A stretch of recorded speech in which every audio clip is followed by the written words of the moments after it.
오늘 시편 23편, 하나님이 우리의 목자 되셔서 그 이유로 인하여서 내가 부족함이 없다라는 고백으로 시작을 합니다. 우리에게 보여지는 결핍이라는 것, 부족함이라는 것, 뭔가 아직도 부족하고 불만족스러운 그 상태에서 우리가 어디로 돌아가야 될 것인가를 말씀하고 있는 중요한 구절입니다. 시편 23편은 다윗이 평안하고 모든 문제가 이루어지고 모든 문제가 해결된 상태에서 이 고백을 드린 것이 아니다.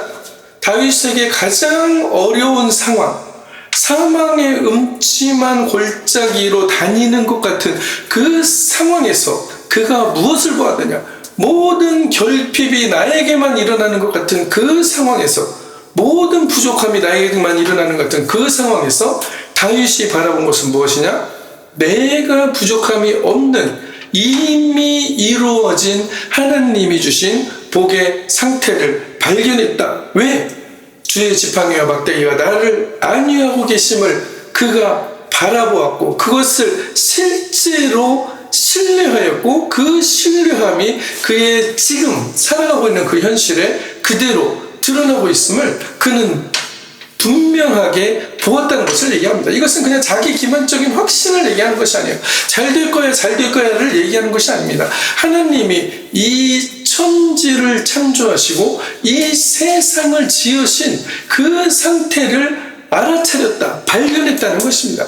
아무리 하나님이 없네, 있네, 인간이 떠들고 하나님이 계십니다, 하나님을 내가 믿습니다, 안 믿습니다라고 얘기한다고 할지라도 이 세상은 근본적으로 어떻게 되어 있다? 하나님의 말씀으로 지어져 있고 하나님이 이 세상의 창조주로서 이 세상을 붙들고 있는 그 법칙의 주인이시기 때문에 우리가 있네 없네 그것이 그대로 돌아가네 안 돌아가네라고 얘기한다고 해서 그것이 존재하고 존재하지 않는 것이 아니고 그 상태는 이미 태초부터 지금까지 영원했다라는 것을 말씀하고 있다는 것입니다. 주의 지팡이와 막대기가 나를 안위하고 있다. 목자 되신 여호와의 인도하심은, 이 인도하심의 시인은, 이 인도하심의 그 확증은 어디서 왔냐? 결핍을 부정하는 것이 아니다. 이것이 없다라고 부정하는 것이 아니라 그 있는 그 자리에서 하나님의 임재와 하나님이 이미 주신 그 놀라운 하나님의 복이 이미 채워져 있음을 발견하는 것이다. 없음 안에서 있음을 그대로 바라보는 그 믿음의 자리에 다윗이 서 있었다는 것을 말하고 있습니다. 사도 바울은 디모데에게 보낸 편지 속에서 한 여인의 이름을 조용히 언급합니다. 유니게. 헬라인 아버지와 유대인 어머니 사이에서 태어난 그녀는 남편의 믿음이 없는 가정에서 홀로 아들을 키우며 하나님을 신뢰해야 했던 여인이었습니다. 사람들의 눈에 그녀의 삶은 결핍투성이었을 수 있습니다. 신앙의 동반자도 없었고 안전한 공동체도 전폭적인 지원도 없었던 그 상태에서 바울은 디모데 안에 있는 거짓없는 믿음이 외할머니 로이스와 어머니 유니게 안에 먼저 있었다라고 말하고 있습니다.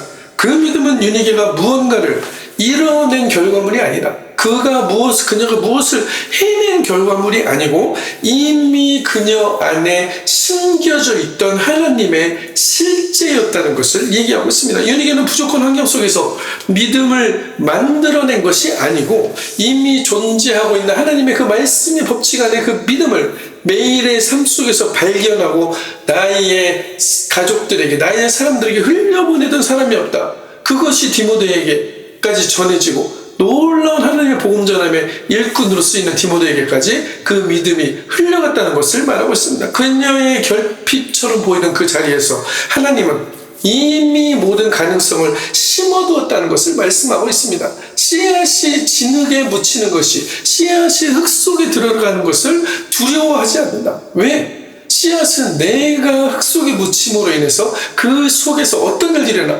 엄청나게 많은 새들이 와서 깃들고 많은 이들이 누릴 수 있는 그것을 만들어낼 수 있는 나무로 자랄 수 있다는 것을 이미 그것을 알고 있다는 것입니다. 이미 그것을 발견하고 있는 상태 그대로 그 흙 속에 묻힌다는 것입니다. 그렇기 때문에 안 묻히겠어요. 여기는 내 자리가 아니에요라고 그렇게 발버둥을 치는, 우리가 인간이 삶에서 우리의 이성과 우리의 판단으로 모든 것을 재단이라 하기 때문에 마치 흙 속에 묻히는 것 같은 상황에 들어간다면 나의 안에 있는 하나님이 심어놓으신 그 하나님의 실제를 그대로 인정하면서 나아가지 못하고 내가 마치 이제는 죽어서 끝나버린 것 같은 그런 상황적인 판단에 처하게 된다는 것입니다. 그러나 하나님은 우리 안에 이미 하나님의 놀라운 가능성을 우리 안에 씨앗으로 심겨놓으셨다. 왜? 하나님이 우리 안에 거하고 계시기 때문에, 하나님이 우리 안에 내주하는 성령으로 임하고 계시기 때문에, 하나님의 그 놀라운 하나님의 직관력과 판단력들이 우리에게 하나님의 영감으로 전해주고 있기 때문이다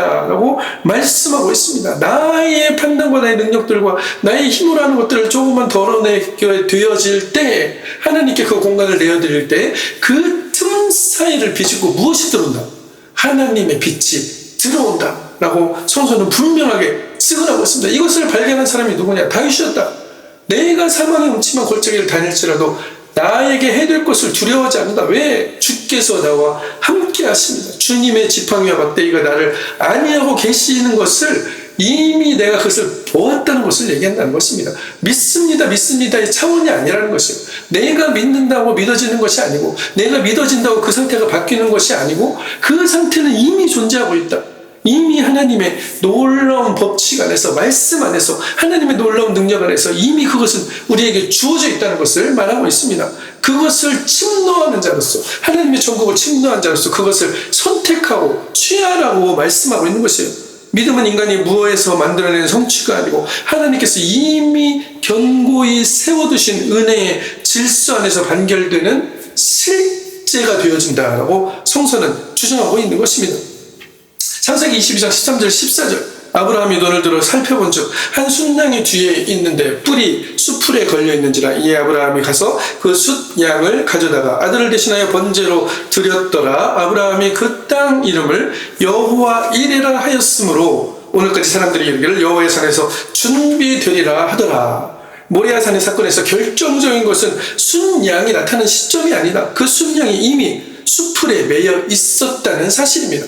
그것을 우리의 눈으로 보지 못했고 아브라함이 그 순양이 매여있는 것을 지나가면서도 보지 못했던 것이지, 그 순양이 거기에 없었냐라면 그렇지 않다는 걸 성서는 분명히 얘기하고 있어요. 예배하심은 인간의 부르짖음 이후에 시작된 것이 아니라 이전부터 있었으나 인간의 부르짖음을 통하여서 하나님께서는 그 상태를 우리의 삶에 드러내신다라고 말하고 있습니다. 우리의 간절한 부르짖음을 통하여서 너는 내게 부르짖으라 내게 응답하겠고 라고 말씀하셨던 그 놀라운 일들을 우리의 삶에 드러내기를 원하신다. 우리의 가능성을, 하나님의 가능성을 우리의 삶에 드러내기를 원하신다. 모리아 산으로 오르는 그 길에서 이삭은 제물로 드릴 나무를 짊어지고 올라갔습니다.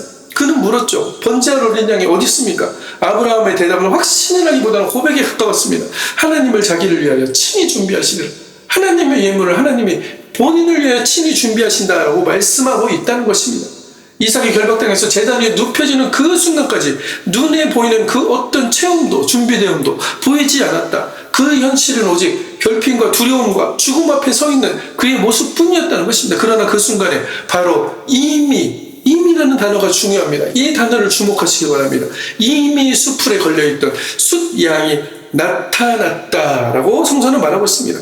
그 양은 이삭의 두려움에 반하여서, 두려움에 응답하여서 그 순간 창조된 것이 아니고 처음부터 예비되어져 있던 것이 이제 우리 눈에 보였던 것 뿐이다. 이삭에게 그날의 두려움과 그날의 체험의 사건은 서로 두 사건이 아니고 처음부터 하나님이 하나로 만들었던 사건의 실제의 앞과 뒤의 얼굴이었다는 것을 기억하시길 바랍니다. 우리가 세례를 받기 전에도 은혜는 이미 준비되어 있습니다. 우리가 그리스도인이라고 그리스도를 주로 고백하지 않는 전에도 하나님이 우리를 위하여 이미 은혜는 준비되어 있다. 모든 사람이 구원에 이르기를 원한다라고 하나님은 분명하게 말씀하고 있습니다. 하나님이 이 세상을 이처럼 사랑하셔서 독생자를 주셨으니 누구든지 저를 주라고 부르는 자는 영원한 생명에, 영원한 구원에 들어갈 것이다 라고 말씀하고 있습니다. 하나님께서 먼저 예비하신 것은 우리가 다만 발견할 뿐이다. 하나님께서 이미 예비하신 은혜를 우리가 발견할 뿐이다라는 것을 기억하시길 바랍니다. 내 믿음을 통해서 무언가를 이뤄내고 그 사건들이 일어나는 것이 아니라는 것을 우리는 정확하게 바라봐야 된다는 것입니다. 그렇게 되지 않을 때 내 공덕이라는 것이 내가 많이 기도했고 내가 100번 기도했더니 이루어졌어. 내가 3년 동안 기도했더니 이루어졌어. 이것이 아니고 하나님의 타임에 하나님이 이루어질 시간에 내가 그 믿음을 포기하지 않고 끝까지 지키며 하나님께 간구하였더니 한나가 사무엘을 얻었던 것처럼 그 기도에 하나님께서 하나님의 그 순간에 응답하셨다. 그러나 사무엘은 이미 하나님께서 그 안에 준비하셨다는 것을 기억하시길 바랍니다. 우리가 아직 보지 못한 자리에도 하나님의 예비하심은 이미 놓여져 있다. 두려움의 골짜기를 걷는 걸음도 예비하신 길 위의 걸음이라는 것을 기억하시길 바랍니다. 내 삶의 모든 결핍의 자리에 있는 하나님의 예비하심이 이미 있음을 선포하시기를 바랍니다. 너는 오늘 보이지 않는 것을 이미 보이는 것으로 받아들인 믿음으로 우리가 걸어갈 수 있는 것. 이 눈에 아무 증거 아니 보여도 믿음만을 가지고서 늘 걸으면 이라고 얘기했던 그 찬송의 고백처럼 우리의 눈이 보는 것이 전부가 아니라는 것을 우리가 발견하고 하나님의 실제를 볼 수 있는 눈이 열리기를 기도한다면 하나님께서는 분명히 게하시의 눈을 열어 하나님의 천군 천사를 보이셨던 것처럼 우리의 삶에 함께 하신 하나님의 놀라운 능력과 하나님의 천군 천사들과 하나님의 예비하신 하나님의 순양들을 우리 가운데 드러내신다라고 말씀하고 있습니다. 이 결핍에는 두 가지 얼굴이 있어요. 창세기 24장 27절 이르되 나의 주인 아브라함의 하나님 여호와를 찬송하나이다. 나의 주인에게 주의 은총과 성실을 그치지 아니하셔서 여호와께서 그 길에서 나를 인도하사 내 두인의 동생 집에 이르게 하셨나이다 라고 엘리에셀의 감사 기도가 나옵니다. 우연한 만남에 대한 놀라움이 아니고 처음부터 정해진 길 위에서 이것은 운명적으로 이것이 다 정해졌다는 것을 얘기하는 것이 아니에요. 하나님께서는 그 방향을 정하고 계시다. 방향을 정하고 우리의 선택 안에서 하나님의 놀라운 일들을 드러내신다는 것입니다. 그러면 우리는 무엇을 선택을 해야 됩니까? 믿음으로 우리가 하나님께 선택의 감사의 제사를 드려야 된다. 리브가는 종이 기도를 마치기도 전에 이미 우물가에 서 있었다.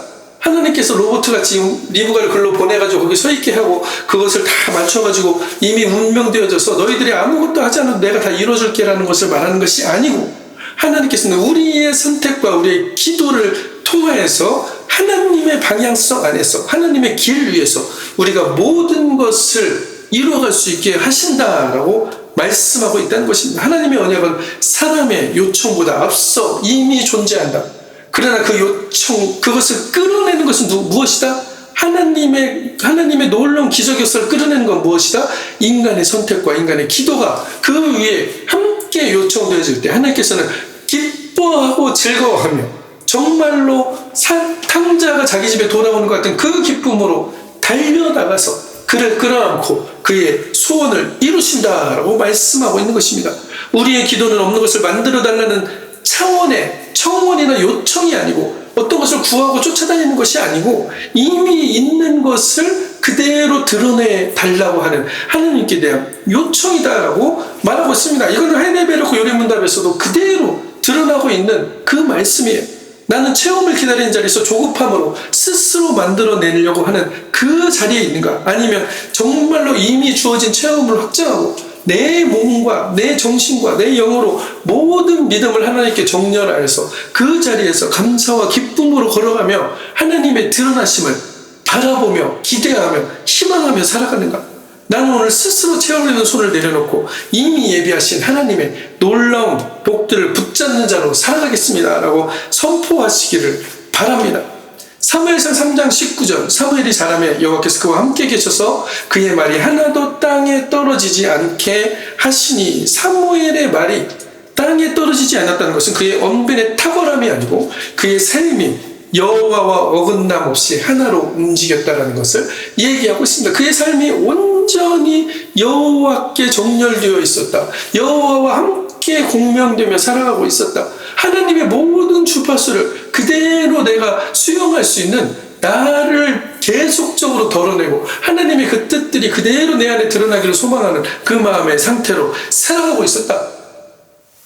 사무엘이 늙어가는 무렵 이스라엘 장로들이 사무엘에게 나왔습니다. 모든 나라와 같이 우리에게 왕을 세워 우리를 다스리게 하소서. 그들의 요구 안에는 두 개의 상반된 목소리가 있었어요. 한쪽은 사무엘의 늙음과 아들의 부패에 대한 정당한 우려였고, 다른 한쪽은 하나님을 왕으로 모시는 것을 거부한다는 그 불신의 뿌리가 있었어요. 사무엘은 이 요구에 마음이 상했으나 하나님은 그에게 말씀했습니다. 그들이 너를 버림이 아니요 나를 버려 자기들의 왕이 되지 못하게 합니다 라고 말하고 있습니다. 사람은 왕이 없어서 결핍하였다 얘기했지만 실상 그들의 결핍은 하나님과의 비정렬에서 비롯된 것이었다. 하나님을 하나님으로 그대로 받아들이고 하나님이 만드신 그 법칙 안에서 우리에게 이미 이루어주신 그 복들을 따라 살아왔던 그 삶들을 돌아보지 않고 이제는 우리도 옆집같이 옆에 나라같이 왕을 세워가지고 왕이 결정하게 하고 왕을 세워서 우리도 왕이 있습니다를 드러내면서 살아가겠습니다라고 얘기한다는 것입니다. 이 세상이 옳다고 얘기하는 것을 조차 살아나가며 그것을 맞다고 얘기하는, 그렇게 살 수밖에 없다라고 얘기하는 사람들의 결정의 모습이 어디로 갔다? 하나님을 버렸다는 것을 말하고 있습니다. 무조건 왕을 세우자는 목소리도, 무조건 옛 체제를, 사무엘의 체제를 고수하자는 목소리도 그 자체를 문제의 본질을 닫지 못했다. 진짜 진단은 제도의 문제가 아니고 우리 마음의 방향이었다. 그 마음의 방향이 어떻게 되었다? 신적으로 하나님이 다스리는 구조가 드러나고 하나님의 나라의 구조가 드러나야 되는데, 그들은 그 구조를 바꿈으로, 마음은 하나님으로 떠난 결정을 하면서 그 구조를 변경함으로, 세상과 같이 비슷하게 구조를 변경함으로 자신들이 더 평안할 것이라는 그 잘못된 희망을 가지고 그들의 결정을 이루었다. 결국 어떻게 됐습니까? 그들은 그 신앙의 공간은 감각의 공간과 다른 차원에 속해 있다는 것을 발견하지 못하고 그 공간 안에서 아직 보이지 않는 그 하나님의 놀라운 경험들을 기대하지 않고 우리들이 만들어가겠다고 하는 그 또 하나의 바벨탑을 쌓았다는 것입니다. 우리의 삶의 영적인 진단들이 정확하게 이루어질 때, 이렇게 정확하게 이루어질 때 비로소 회복의 길이 열리는데, 우리는 항상 다른 명분을 앞에 세우고 마치 그것이 영적인 것이라고 얘기하지만 궁극적으로 세상의 방식과 똑같은 방식을 신앙 안에 가져오고 세상의 방식과 똑같은 방식을 우리 교회의 삶 안에 가져와서 그것을 마치 옳다라고 여기며 바벨탑을 쌓아가고 있는 그 모습들이 드러나고 있다. 그렇게 됐을 때 어떤 열매들이 맺혀진다? 결국 그것은 그들의 삶에 그것이 복으로 다가오는 것 같이 보일지라도 궁극적으로 그것은 복이 아니고 화가 되고 독이 되어진다는 것을 얘기하고 있습니다. 성서는 이것을 분명하게 얘기하고 있어요.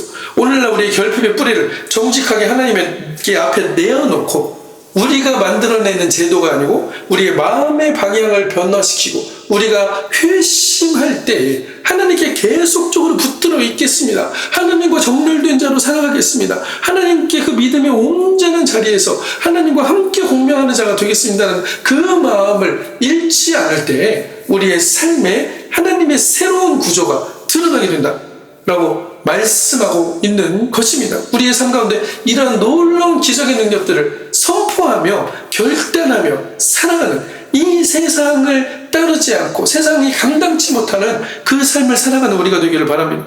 요한복음 11장 25절 26절 예수께서 이르시되 나는 부활이요 생명이니 나를 믿는 자는 죽어도 살겠고 무릇 살아서 나를 믿는 자는 영원히 죽지 아니하니 이것을 내가 믿느냐, 이 상태를 네가 발견했느냐라고 묻는 것입니다. 나사로의 죽음 앞에서 예수님은 슬퍼하는 자들의 눈물을 부정하지는 않으셨습니다. 동시에 죽음이 마지막 실제가 아님을 분명하게 선포하셨습니다. 이 두 진리, 우리가 슬퍼하는 자들을 무조건 슬퍼하지 못하게 하고 너 그렇게 하면 안 되라고 얘기하는 것이 아니고 그 안에서 같이 눈물을 흘리시면서 그 상태를 하나님의 상태로 변화시키셨다는 것을 말하고 있습니다. 하나님은 우리의 눈물을 지나치지 않습니다. 동시에 그 눈물 너머에 있는 부활의 생명을 이미 하나님은 바라보고 계신다는 것을 말씀하고 있습니다. 우리는 슬픔과 소망 중 한쪽만을 붙잡으려 하지 않습니까? 우리는 결핍 앞에서 하나님의 시각으로 양쪽을 바라볼 수 있는 그 하나님이 주신 그 놀라운 하나님의 통찰들이 있는데 그 통찰들을 성령의 지혜로 간구하면서 살아가고 있는가? 나는 오늘 슬픔과 소망을 함께 붙드는 시각으로 살아가겠습니다라고 선포하시기 바랍니다. 결핍의 무덤 앞에서도 생명의 음성을 듣는 자로서 살겠습니다라고 선포하시기를 바랍니다. 마태복음 20장 22절에서 23절 예수께서 대답하여 이르시되 너희는 너희가 구하는 것을 알지 못하는도다. 내가 마시려는 잔을 너희가 마실 수 있느냐? 그들이 말하되 할 수 있느니라. 이르시되 너희가 과연 내 잔을 마시려니와 내 좌편과 우편에 앉는 것은 내가 주는 것이 아니라 내 아버지께서 누구를 위하여 예비하셨든지 그들을 얻을 것이다 라고 말씀하고 있습니다. 야고보가 요한이 구하는 것은 무엇이었습니까? 그들은 하나님의 나라를 인간의 세상과 똑같은 구조로 이해를 하고 자기들이 먼저 하나님 나라에서 높은 곳을 선점하겠다고 예수님께 청탁을 듣고 있는 거죠. 그렇죠? 이것이 이 세상의 신앙생활 안에서도 이루어지고 있다. 그러나 예수님께서 이것을 무엇이라고 말씀하십니까? 내 아버지께서 누구를 위하여 예비하였든지 그들이 얻을 것이다. 예비된 자가 얻을 것이다. 누가 예비된 자입니까? 하나님께 정렬되어지고 하나님과 함께 그 길을 걸어가는 자라고 얘기하고 있어요. 이 세상의 법칙과 이 세상의 가치관을 따라 결단하고 그것을 통해서 예수님의 삶 속에서까지 이 세상의 가치관으로 그것을 취하려고 했던 그 결단들과 선택들이 아니고 하나님의 나라를 향하여 그들의 시선이 고정되어 있고 하나님이 변화시키고 이미 예비하신 그 복들을 누리면서 살아가는 자들에게 하나님의 우편의 자리는 예비되어 있다. 그것은 높고 낮음의 자리가 아니다. 어떤 이들은 그렇게 얘기하죠. 해의 영광과 달의 영광이 있는데 무슨 그런 얘기를 하세요. 별들의 영광이 있고 다 나눠져 있어요. 누가 해가 좋다고 그랬고 누가 별이 나쁘다고 그랬습니까? 우리 인간의 개념과 인간의 판단으로 해는 좋은 것이고 별은 더 작으니까 안 좋은 것이고 이런 개념이 우리가 가지고 있는 개념으로 성서를 해석하고 있다는 것이에요. 해와 별은 다를 뿐이에요. 해의 영광과 별의 영광은 다를 뿐이에요. 해가 할 수 없는 영광을 별들은 할 수 있는 영광이 있다는 것을 성서는 분명하게 얘기하고 있습니다. 달란트의 비유에서도 하나님께서는 한 달란트 가진 자를 책망하는 이유가 무엇이었습니까? 그가 하나님께 받은 그 달란트를 전심으로 감사하고 기뻐함으로 그 달란트 안에서 기뻐하고 충성되이 살아가지 않았기 때문이었지 그것이 많고 적음의 문제가 아니었다. 그 많고 적음은 우리가 바라보는 많고 적음이지 하나님이 계산하는 하나님 나라의 숫자의 방식이 아니라는 것을 기억하시기 바랍니다. 이 세상의 방식에 따라서 성서를 해석할 때 잘못된 성서의 해석들이 나온다. 결국 그 세상의 가치들을 가져다가 신앙과 교회 안에서까지 똑같이 비교하고 등급을 매기고 내가 더 높아야 당신들보다 더 많이 가져야지라고 하나님의 상급까지도 그렇게 나누려고 하는 그 잘못된 개념의 해석으로 성서를 해석하게 된다는 것을 말하고 있습니다. 하나님의 나라는 이런 자들의 것이 아니다. 나는 오늘 고난 중에도 이미 예비된 풍요를 선포합니다 라고 얘기하는 그 사람들의 것이라는 것을 말하고 있습니다. 십자가의 자리에 있는 자들, 고난의 자리에 있는 자들과 함께 울고 함께 슬퍼하며 함께 기도하는 자들, 그들이 고난 자리에 있기 때문에 그들이 결핍의 자리에 있기 때문에 저들은 하나님으로부터 복을 받지 못해서 저들은 하나님으로부터 벌을 받아서 지금 저렇게 살아가는 거라고 정죄하고 그들을 쳐내고 멀리하는 것이 아니고 오히려 그 안에 하나님께서 이루신 놀라운 축복들을 바라보면서 함께 기도하고 함께 눈물을 흘리는 그 자들, 그들이 바로 하나님의 우편에 예비된 자들이라는 것을 말씀하고 있습니다. 오늘 하나님은 우리를 이 비전 안으로 초대하신다. 은혜가 우리가 무엇인가를 만들어낸 뒤 도착하는 보상이 아니고 우리를 감싸고 있던 공기와 같이 하나님의 은혜는 매일 우리 삶 속에 이미 존재하고 있다라는 것을 말씀하고 있습니다. 오늘 우리에게 보여져야 되는 이 하나님의 은혜, 이 놀라운 하나님의 이미 와 있는 예비하심, 내게 부족함이 없으리로다라는 이 고백이 여러분의 삶의 열매로 드러나도록 선포하시길 바랍니다. 여호와는 나의 목자시니 내게 부족함이 없으리로다. 이미 예비하신 오늘의 은혜가 하나님이 이미 예비하신 그 숲의 양과 같은 그 놀라운 예비하신 축복들이 오늘 이 자리에 있는 모든 이들의 삶에 펼쳐지기를 선포합니다. 두려움의 골짜기를 지날 때도 결핍자로 보여지는 자리에서도 이미 심겨진 하나님의 가능성이 맺혀진 열매가 드러날 것을 선포합니다. 슬픔과 소망을 함께 품으신 주님의 시각으로 오늘 살아가는 모든 이에게 이 선하심과 인자하심이 평생에 따르는 복이 함께 있다는 것을 기억하시고 우리의 삶에 이 믿음의 제사를 하나님께 드릴 때, 이 감사의 제사를 하나님께 드릴 때, 이 기쁨의 제사를 하나님께 드릴 때 하나님께서는 우리의 삶에 놀라운 함께하심의 기적의 역사들을 우리를 통하여서 우리가 기적의 통로가 되게 해서 만들어내실 것이라는 것을 기억하시길 바랍니다. 여러분 삶에 이러한 복들이 드러나서 이웃들이 우리의 삶을 보고 뭐라고 그래야 돼요? 하나님이 정말 살아계시는구나. 너를 통해서 하나님의 기적들이 일어나고 있구나. 너에게 하나님의 기름 부음이 있구나라는 것을 증거하는 주님의 증인들 되시기를 그리스도로 간절히 축원하며